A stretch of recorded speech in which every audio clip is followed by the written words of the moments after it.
Shalom. Another Hasidic story, which has more than one version, which I like very much, is a story about a king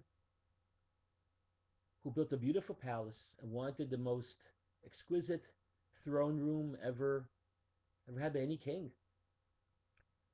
And he hired two artisans, each one to decorate half the throne room. And the king said, in a year's time, I'll come to see the work. Whichever one's work is more beautiful, I will present that person, that artisan, with a pot of gold.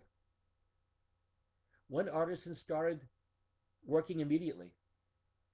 In his half of the room, he put on pictures, tapestries, beautiful artwork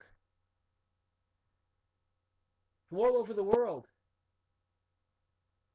And it was a lovely, impressive sight to see.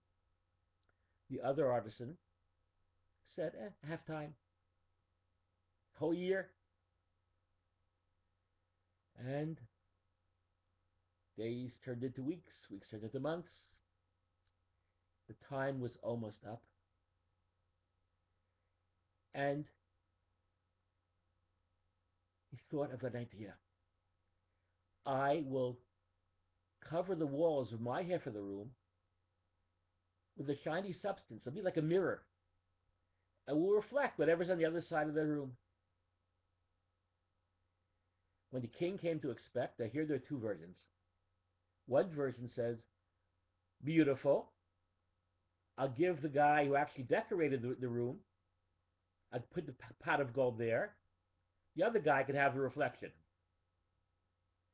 Rabbi Nachman ended the story differently. He said, the king said, well, the one that was all the tapestries and pictures is indeed very beautiful. But he liked the mirrors even better. Because anything you would ever add to one side of the room would be automatically reflected there. Any beauty would not only be absorbed, but doubled. The lesson here that Rabbi Nachman sought to teach. In our lives, we start out with big dreams. Things don't always work out like we plan. Then we think, what can I do?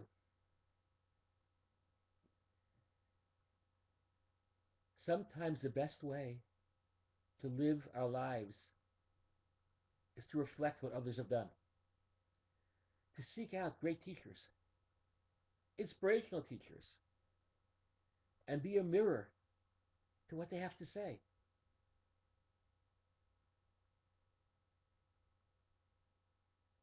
The Talmud tells us that when Moses blessed his student Joshua and put of his glory upon him, it's a read in the Bible, the Talmud says, Moses like the sun, Joshua like the moon. The moon, as we know, has no light of its own. It reflects what it receives from the sun. When Moses was no longer in the world, his student Joshua took over leadership. And we always refer to Moses as Moshe Rabbeinu, Moses our master.